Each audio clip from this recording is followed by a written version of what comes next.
નમસ્કાર દર્શક મિત્રો, જનાર્પણ ન્યૂઝમાં આપનું સ્વાગત છે। વડોદરામાં આજે દેવપોઢી 11ના દિવસે ભગવાન વિઠ્ઠલનાથજીનો વરઘોડો નીકળ્યો। આ વરઘોડો દર વર્ષે પરંપરા અનુસાર માંડવી ગેટમાંથી પસાર થતો હોય છે। વડોદરાના પૌરાણિક વિઠ્ઠલનાથજી મંદિરના મહંત હરિઓમભાઈ વ્યાસે મીડિયા સાથેની વાતમાં જણાવ્યું છે કે 1866માં વિઠ્ઠલ મંદિરમાં ભગવાન બિરાજમાન થયા છે। મંદિરમાં પૃષ્ટિ માર્ગીય ઉત્સવ ઉજવવામાં આવે છે। દેવપોઢી અને દેવઉઠી 11એ વરઘોડો નીકળે છે।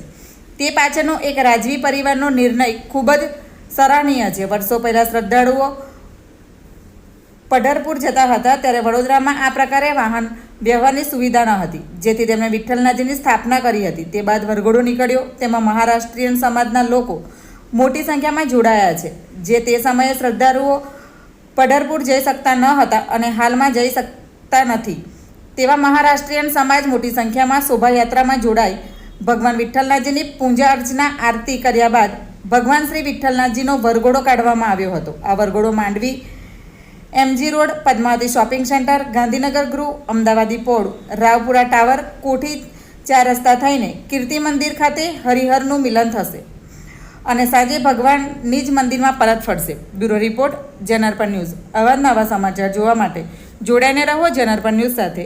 અમારી ચેનલને લાઇક કરો, શેર કરો, સબસ્ક્રાઇબ કરો। ધન્યવાદ। દેવપોઢી એકાદશી નિમિત્તેનો શ્રી વિઠ્ઠલનાથજી ભગવાનનો 216મો વરઘોડો રાજવી પરિવારના પૂજન અર્ચન શહેરના રાજમાર્ગો પર નીકળ્યો। મારી રિસ્ટોરેશન ચાલી રહ્યું છે। રથ એમાંથી પસાર કરવો શક્ય નથી, કારણ કે વચ્ચે ગટર લગાવેલા છે।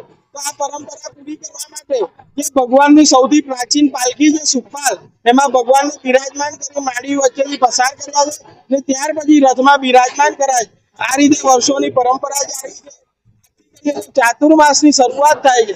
હવેના 4 મહિના ભગવાન વિષ્ણુ પાતાળ લોકમાં શયન અને સૃષ્ટિનું સંચાલન મહાદેવજી કરશે। તો હવે ચાતુર્માસના 4 મહિના આપણે હિન્દુ સનાતન ધર્મના ભાઈ બહેનો ખૂબ ભક્તિ ધ્યાન કરી અને ભગવાનના આશીર્વાદ પ્રાપ્ત કરીએ, એવી વિઠ્ઠલનાથજીના ચરણોમાં આજે પ્રાર્થના છે।